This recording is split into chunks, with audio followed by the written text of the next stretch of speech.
So many of our people don't think that voting matters, or they say it's useless, or they say the system is rigged. But kind of expand a little bit more about how important it is to vote, and getting them to understand and getting them to see it from our lens. Here's what it breaks down to. Honestly, I believe that as a community, especially as progressives, we have to reorient ourselves and what it means to vote. Right?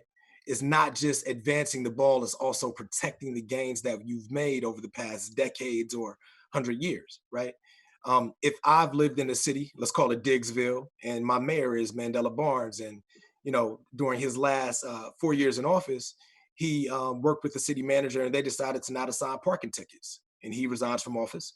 And you have two candidates on the ballot just because the next candidate on the ballot doesn't want to, do away with paid parking whatsoever, but the other candidate on the ballot um, wants to roll back Mandela Barnes's moratorium on parking tickets.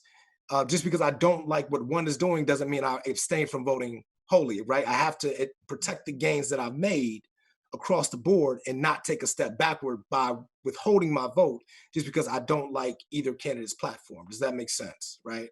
So we have to absolutely do everything that we can to maximize our potential and maximize the power that we have in our communities and also protect the gains that we made over the decades. Yeah, and I would just add that there's a saying that bad people get elected by people who don't show up to vote.